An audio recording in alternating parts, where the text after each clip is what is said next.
Hello everyone, welcome back to the channel. I am Mad Capper. This is another video on Raid Shadow Legends.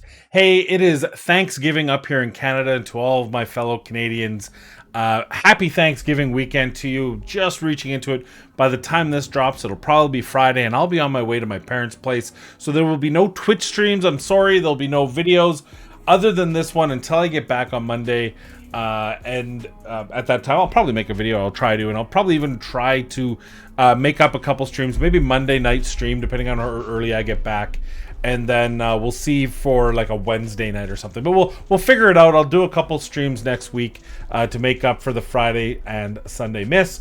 But what I wanted to do, I wanted to get a video out before the weekend because I won't be posting again, and I thought I'd just do a little fun video. And it's been about a year since I've done these videos, so we should start hitting up the next round of my worst, my best, and my most surprising I built them champions for this updated 2022. There are some new entrants to the list, so without further ado, let's talk about this one, which is the top 5 most surprising champions in I built them so you don't have to history. All right, number 5 used to be a lot higher on the list, but I gotta tell you, she's been bumped down by a couple of other surprising champions, and that's Alika. I think Alika gets a lot of negative fanfare because she is one of the Sisters of Alexandria, I like to call her. That is a play on the Library of Alexandria because she needs so many goddamn books. But get past the fact that she needs the books, and what you do find is she has an ability in AoE that hits very hard and has a booked 100% chance, but even unbooked 75% chance to increase the cooldown of all enemy skills. Now, the thing to keep in mind about this is it's not very useful at the beginning anyway, because typically you're going faster than the enemy, so there's no cooldowns to increase. Nothing's on cooldown, but as you have sustained fights, it's going to be kind of useful, especially if you're in that mid game. If you're playing Faction Wars, it takes you a couple turns to kill people. If she can increase the cooldown off her second on that, the 4-turn cooldown actually isn't that bad of a deal, because it might actually help you get cooldowns there that she can increase. So just wonderful thoughts. And then of course, attacks one enemy, ignores 50% of the target's defense if their max HP is higher than this champion's. You usually build her so pretty low. She's in that 34 to 36k HP when you build her out properly. So very strong. Her speed 101. She's an epic, but did get that 60% crit rate. There's a lot of epics that don't get that. 1354 attack. She hits like a truck, but I think her special ability, her ability that puts her on this list, is actually her A1. Seeing how much this actually hits was amazing. When I first did the review on her, we did Sakara and Alika. I thought Sakara going into it would have been the more usable, just because she's a support champion. You can kind of get around her cooldowns because she does use a lot of books as well. But I tell you, I've been using Alika ever since I first built her. It's been 2+ years, and I still use her all the time. Anytime I need to do some kind of epic clearing. So an amazing champion with some great damage. Of course, the big knock is that she does need a ton of books, but if you can get past that, or you have the books to spare, she's an amazing champion for you. So coming in at number 5 is Alika. Number 4 is a new entrant to the list, and it's because of her new ability, or her rework on her abilities, if I say that more correctly. And this is whatever. It's cool. It's a nice extra half, but it's all about this. Removes all debuffs from this champion, 1 random debuff from all allies, heals this champion by 100% of their max HP, and heals all allies equal to 50% of the surplus heal. Then places a reflect damage, whoopie-doo, on all allies for 2 turns, and grants her an extra turn. This ability, 4-turn cooldown, is effectively a 3-turn cooldown because it gives you the extra turn after it's been used. So it is an amazing ability now. Her heals are legendary. You put her with Ironclad, and the splash damage he can do is really fun. This champ went from bottom 5 to top 10. And even though we read it, and you read it and you're like, oh yeah, she's going to be a lot better, it's crazy to see how much you can get her on board. You get her with a shield set on her, or something where, you can even make her a little bit slower if you want, so the other people take damage, and then she's healing for 50, 60k, right? You can get her, she's got 19,000 HP. You can easily get her to heal herself, if she's already at full health, she heals herself for 100% of her max HP, which you can get well over 100k, which means you're doing over 50k on each of your champions. Keep in mind that that doesn't include all the passives that increases your heals as well, which normally I would say, hey, masteries that help heals are so minuscule, but when you're talking about 100k heals and it's giving you an extra 5%, 5k here, 10k here, that's a 20k extra heals by the time you do it. That's 10k to each of your champions when it splits in half. That's a big deal. It's a good, it's just one of the few champions. You can even put her in a curing set if you want to get really cheeky and just heal for days. So number 4, from 0 to hero, is Woad Painted. At number 3 comes Sir Artemage. Keep in mind, this is not the best champions. These aren't my top 5 epic champions. These are my most surprising champions. And when I brought Sir Artemage into the spectrum, into the testing, I had very, very low hopes for him. I didn't think he was going to hit that hard. He was kind of a lackluster champion, kind of just ushered in. He's an attack-based champion, has 1,000 defense. That usually doesn't bode well. Just little signs like that. Though he does have 60 crit damage, reasonable speed. But let me tell you, he is a top nuking champion. He does so much damage. Ignoring 30% defense and places the increase attack and increase crit damage if he kills the enemy. So he just gets to hit harder the next time when he uses this, which removes all debuffs from this champion, then does a pretty strong AoE. And then he even has a decreased defense, decreased speed on his A1 at a 50% chance. It's a pretty respectable. But the biggest shock with him is how hard he actually hits. For the Bannerlords who didn't have a whole lot of nuking prowess among their epics, you look at their epics and yeah, Horden single target can do some damage. Rowan poison damage. She does actually hit really hard. She's got a stun. Pretty good overall kit. Pretty underrated champion. And I mean, Stag Knight's a good support champion. Knight Errant, big single target hit. But there wasn't a whole lot, like that's not a whole lot of AoE damage. That's not a whole lot of spread damage to do clear waves and stuff. So Sir Artemage still in my faction wars with my team today. I have all the champions I want, and I use him in faction wars. I use him over Lugan. I use him over Septimus, although Baron's in. By the way, Baron is absolutely awesome. We'll get back to that in a second. But so coming in at number 3 is Sir Artemage. I mean, picking number 1 and number 2 is pretty difficult. And if you've been paying any attention to this channel, you might not be shocked at what it is. The only thing that's shocking is how to pick between 1 and 2. I decided to put Urtikata at number 2 just because she is a lot more narrow in the scope of things I've been able to use her in.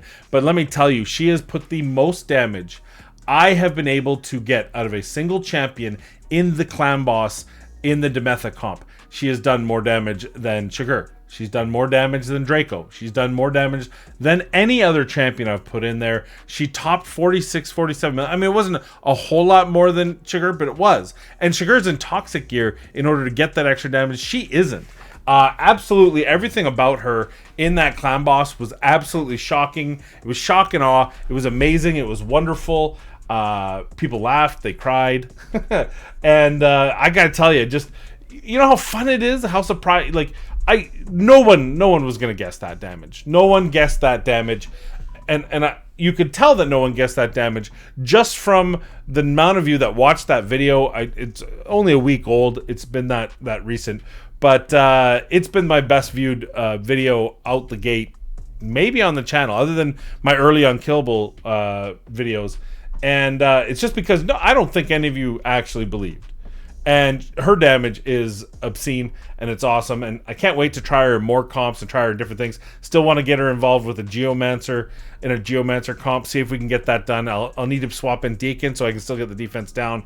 But we're going to try some different things here with her in the coming month. So I'm really excited to keep trying stuff. But also, if you're looking for someone for the Frost Spider, she was actually my top damage dealer. She out-damaged Drexthar Blood Twin when I put the two together in the 40 and the 80, or whatever the first two, is it 40 and 80 Doom Tower, whatever the first two floors are with the Frost Spider. She was my top damage dealer in both, And just goes to show you again, she needs really strong accuracy for it really to work, or you do need to target the right-hand spider, especially on the middle, the second one. The first one, I didn't even do any targeting. She was landing on the boss easy, but on the second one, I was targeting the right-hand side because it kept cleansing anyway, so I thought that would be the smarter move, and it was.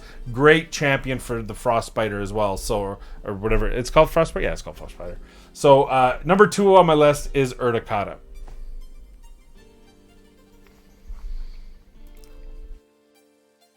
At this point, I want to do 2 honorable mentions. The reason why these 2 don't make the list is because they're legendary champions. But if you're talking about surprise, shock and awe, and fun, you have... Oops, I clicked the wrong one. Look no further than Sugar. We just mentioned him in the Urticata, but this guy here, he was fun, and when I originally tested him, I was having a blast with him. But where he really came in shocking and surprising is just how much clan boss damage he was able to do. Putting him in a toxic outfit... and the fact that he gets 1 extra hit with his A1, which does about 100,000 damage every single time. And the fact that I now have a blessing on him, so he gets the smite opportunity, which puts even more damage on the clan boss. I believe 250,000 every time that procs. Brimstone, which is a smite, but the Brimstone one, as opposed to lightning orbs. This guy was just awesome. He was fun, and just the amount of damage he did. I don't use Dracos in clan boss because he out damages them.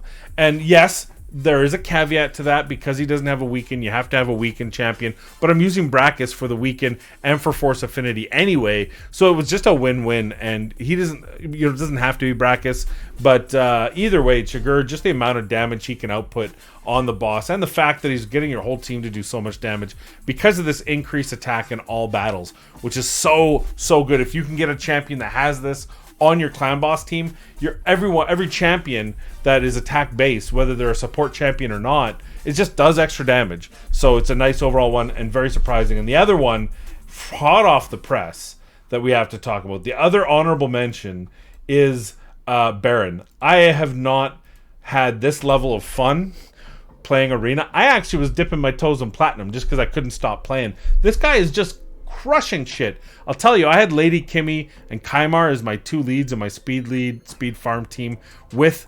Warlord, and before Baron it was Trunda, and that was a great team and it was easy to farm. I actually switched over back to Arbiter, so I have Arbiter with Kymar, Warlord, and Baron, so Baron gets that increased attack. We don't need no defense down. I am crushing just about everything. In fact, the only person that I could not kill was a quad +4 9-time arena champion who clearly has spent $100,000 because he had +4 Mithrala, +4 Baron. It was +4 Leorius, and a +4 someone else that did me a lot of pain. Some of the revive. I don't even remember who it was, so I tried to blank it out of my head. But this guy's a great fun. It's a great addition. I'm glad that they made change. Every once in a while, they make changes that bring a hero into the meta.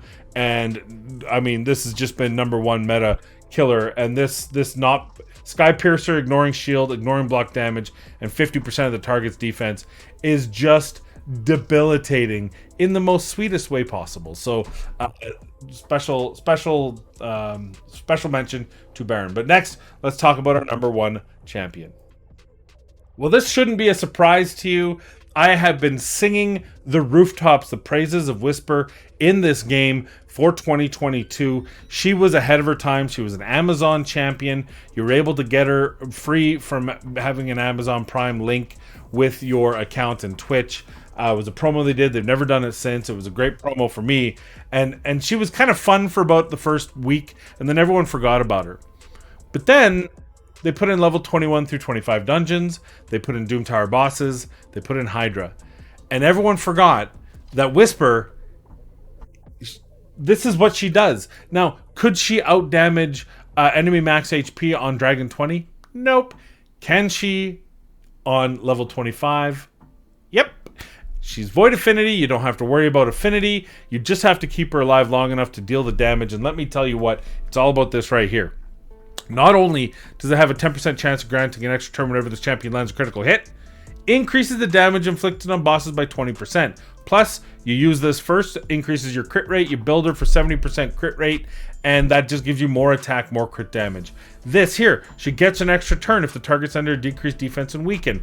Well, that's great. She has a weaken on her A1. So even if you don't have a decreased defense weaken champion, you just have to put in the turn orders properly, and she's going to be getting those extra turns. And let me tell you, this ability hits so hard. She is on my brutal / hard Hydra team. It depends on what rotation where I put her. There's some rotation she is a little bit survive issues, and so I only keep her for the ones that I really where I really know I can maximize her damage. So I might bump her to hard some rotations I put her into brutal, but she's doing as much damage as Geomancer.